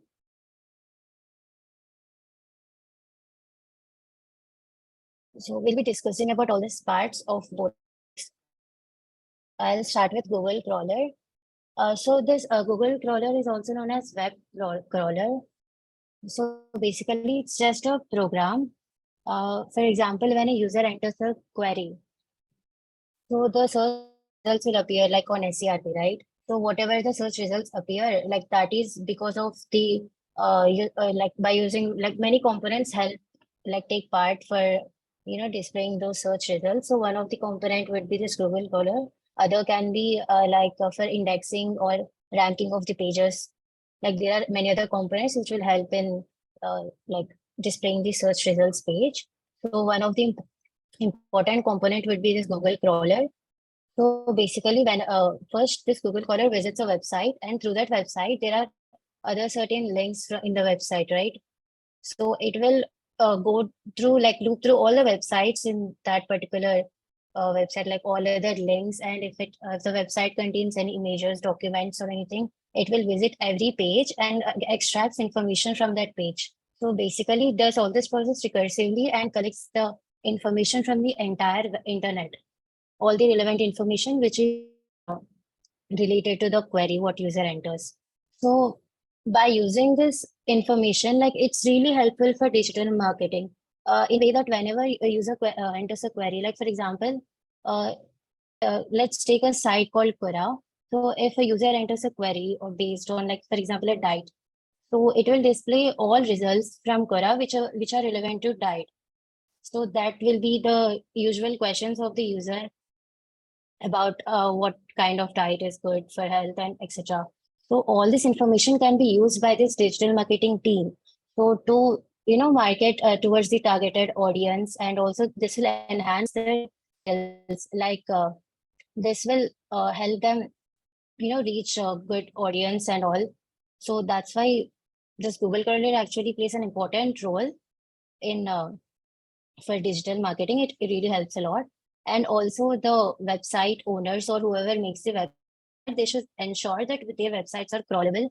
Means like Google Crawler or any digital crawler can access their website so that their content can be displayed to users. This will enhance the search results. It will also help in the ranking, like improving the rank of a particular page so that the visibility is really higher and all. So it will reach most of the users. So this is how the crawler works. So for example, it will like when you search a query, you'll have a list of websites, right? So when you visit one website, it will have like many links inside it. The website contains other links, and it also contains some other documents and images. So it will also loop through them like recursively. Basically, from entire internet, it gathers the all information which is relevant to the query the user enters. Yeah, so this is how the crawler will be helpful in digital marketing. So when user enters any search query, this retrieves the resultants from its index and presents them to user. And it also plays a fundamental role by indexing into web pages. Well, by using the keywords, and this could reach the potential customers and who are actually looking for it. So in that way, this is actually helpful. And understanding how Google crawler operates, then the digital marketing, like the techniques, can be used so that they actually reach out to the audience and they can market in such a way like that will actually like leveraging all the operating of the Google crawler. It will give the overall success of the marketing. Yeah, so this is how like it is actually built. So the working of digital crawler would be like, first the user enters the query. Then this query is attached to sites, like whatever sites you want to search. I took the example of Quora and Reddit. You can include any other sites like you want, or anything. So you can just list the sites which you want to work. Then that query is attached with custom search URL. So there is basically one custom search URL. It also has the parameters of API key and also CX, that is like unique user identifier key. So basically just to identify the user, and also for authentication and authorization purposes, it's necessary to specify the developer's key and the identifier number. So this URL is again attached with the query and the URL. This is a custom search URL. So this URL is again attached with the query, and this will be sent as a network request. So this will be the final URL, which is sent as a network request through Google. So once the request is processed, the response is returned. So the responses are in the form of JSON objects. So these objects are then like this JSON objects, like all the information, and it is analyzed, and you can just use JSON functions like through its library, and you can retrieve the information whichever you need to process. Like we can take how many pages are there, or what all sites are there, the name, title, or whatever. All the information is in the form of JSON objects. You can analyze it and you can extract the relevant information using those functions, and then just display whatever information you're actually searching for. So this is one example of the output. Like here, I took the example of diet. Whenever a user searches diet query, like let's say diet is a query, then these are the few examples of what questions are there in Quora. So like that, you get such a long list of responses. So I'll show the live demo.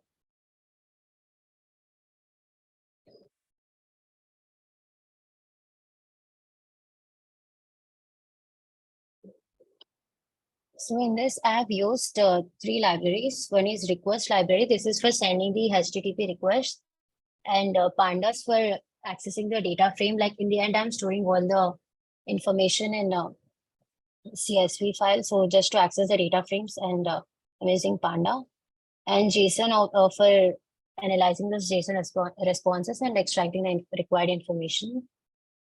So first the user input. So in this thing, so first you just take the user input, like the query, whatever user wants to search. With that, you also like mention the list of sites you want. You can mention a single site or multiple, like that's on you. So all the sites you list, and you have to, this is for looping through every site. So firstly, like the query is attached with the site. So first the query is attached with the keyword. So the keyword is searched in an entire Quora site. So the URL for that search would be this one, this first part. This would be the custom search URL, which will enable us to automate, like search in the Google in automated way. And this would be the unique parameter key and the unique identifier. These are used, these key and CX will be unique to everyone, like the developer account. And these are used for authorization and authentication purposes, like for security, to ensure that some authorized person is actually accessing the custom search. So it provides security. So that's why it's good to use the API key and all. So the final URL will be like this custom search URL and the query, whatever the user wants. So this will be the final URL, and that will be sent as the network request to Google.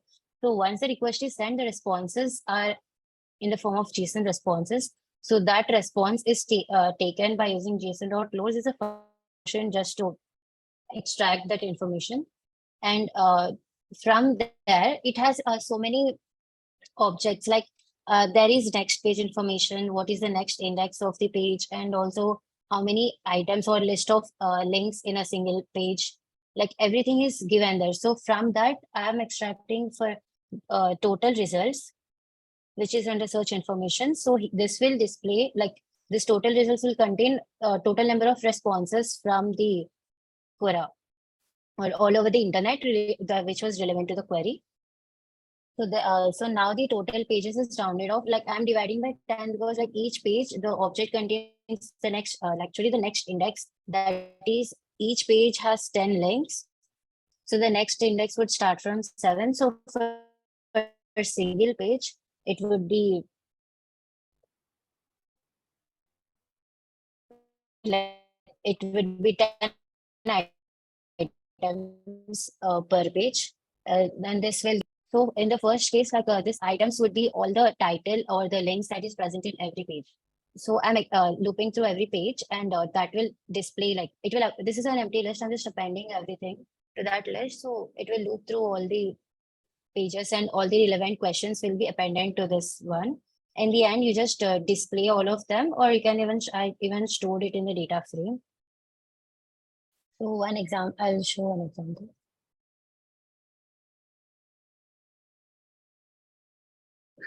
So if this is a query, then these are some responses in one page, and similarly, like the CSV file is also created.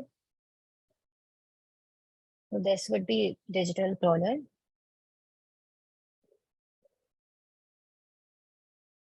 So from this, I understood the building of how a crawler tool is built, and also how it is responsible, and how much importance it has in this digital marketing role, like, and how much is it helpful for, to reach out the target audience and all.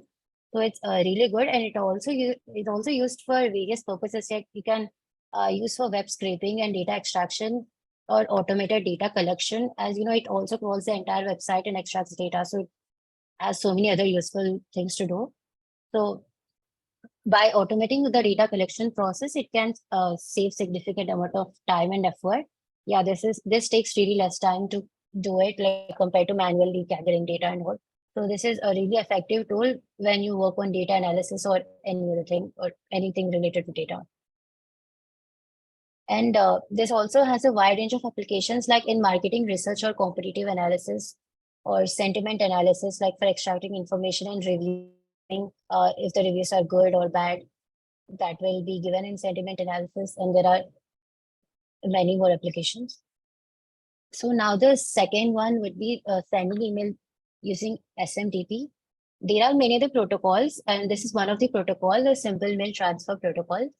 So basically sending email through this, it will help you utilize the Google infrastructure of sending mails from your application or script. So this is one of the standard protocol by using which we send the email from the sender side. So when you want to send an email using SMTP in an automated way, like you have to change your account settings to be less secure, because like if it's not less secure, then you be able to send in automated way, like you cannot log in through the program itself. So for enabling less secure, like right now, the Google has removed this option directly. You can't actually change your profile, like your account less secure. There is one more method, like you can use two-factor authentication, which will give you a code. You can use that is a different code. You can use that instead of your password to enable this less secure app for your Google account to send mail. So, and I also use this MIME library, and this is multi-purpose internet mail extension. So basically, by using this one, you can, whenever you're sending email normally, other than the text, you can also include other attachments. If you want to attach any, like any PDF files or any images, audios or videos, anything, you can, with the help of this MIME library, like we can attach all these things through the program. So that's why I've used this one more protocol. So sending email using Google SMTP. Here, when the sender sends it using SMTP, once it's stored in the server, through the sender server, it is again received to the receiver side server, and they will extract using other protocols. These are other protocols. These two are some protocols to retrieve the mail. The reason that they use this protocol for the retrieval is because while using SMTP, it's directly deleted. I mean, you cannot view it or offline. But these protocols, IMAP and this one, like this will allow you to download it and you can access it offline. So that is one of the reasons they use that for the retrieval of the mail. And so using SMT, you can transmit even between direct email servers or between a client and a server. The sender receiver can be anyone. So this is the working of sending email using SMTP. So first, all the necessary modules are imported, or here libraries and MIME and SMTP library are the major ones that are really needful. And then through a CSV file, you just list all of the email addresses, whichever you want to send the mail to, and it will read the CSV file. I use Pandas library for this, and then of the sender. Here, in case of password, you are not allowed to specify your own password. Instead of that, to factor authentication, you get a different 6-digit code password, but that's now disabled by Google. And then you just set up MIME for the infrastructure, the mail, like to define the body, title, or from and to parts, use MIME. And and then you have to create SMTP session. The mail is sent to all of the email addresses which are read from the CSV file, and then yeah, that's it. Like the mail is sent. Yeah, so I have used two, like as of now, I just used 2 emails in the CSV file, and then you'll get a response like mail sent. So we can, I'll show you one live example.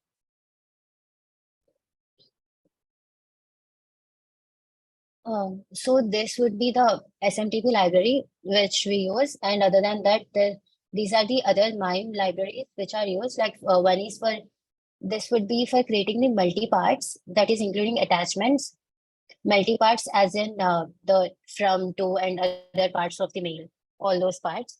And this is MIME text is for the text, and this one would be a base for creating MIME objects.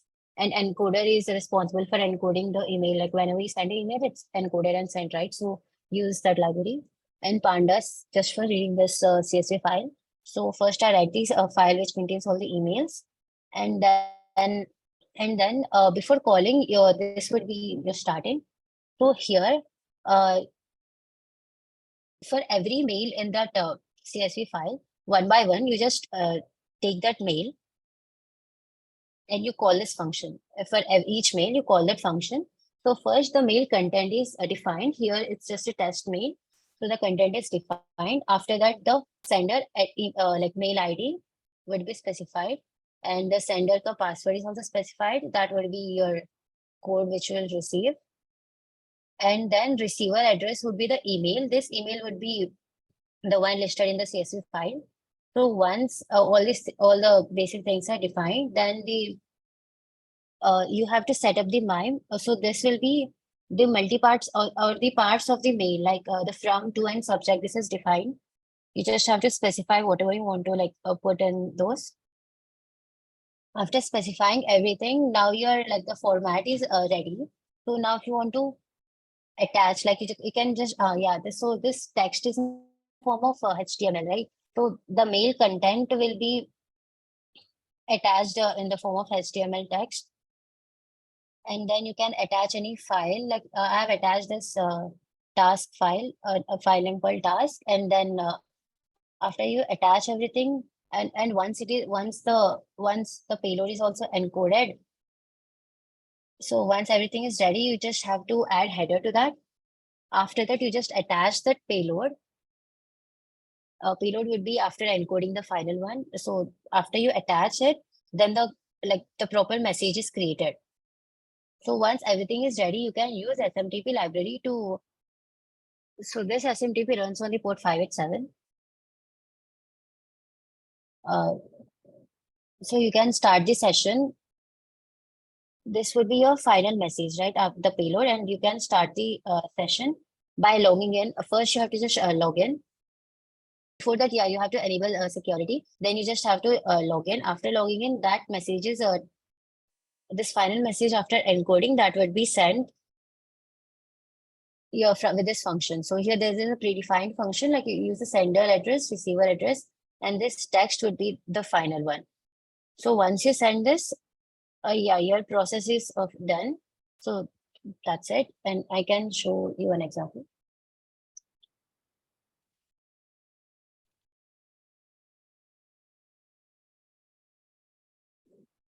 These are the two mail IDs I have used.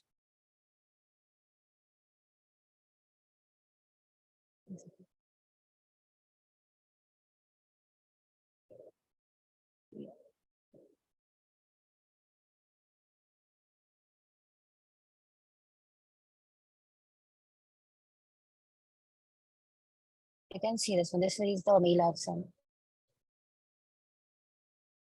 Yeah, for both of them it's sent.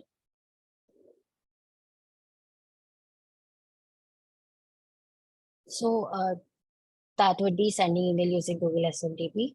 So I was responsible for understanding and building the email using SMTP protocol or SMTP tool. Yeah, and sending emails using SMTP, it provides a reliable and convenient method for sending email messages from your application program. And this SMTP servers can, this is one of the advantage, like it can handle large volume of emails, like making it suitable for applications with high email sending requirements and makes it highly scalable. So right now, mine was just very small, like I just used 2 emails, but you can really use large data sets, like large sets of emails for sending. SMTP actually provides that.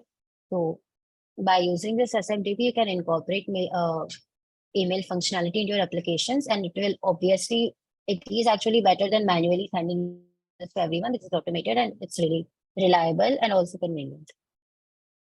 So these are the few references which I took for making.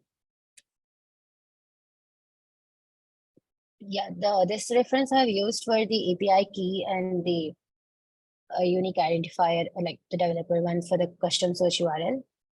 And these are the main references. Yeah, you can ask any queries. Yeah.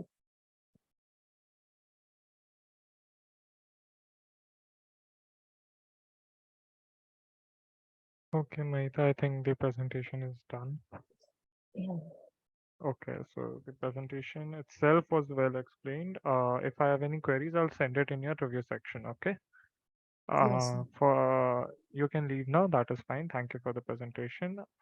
For the people whose presentation is still remaining, please do join the same Scrum meeting tomorrow. There's also a parallel meeting going on, which you can join. If there are many people in the Scrum meeting, you can join that other meeting and give your presentation. Okay. Thank you so much.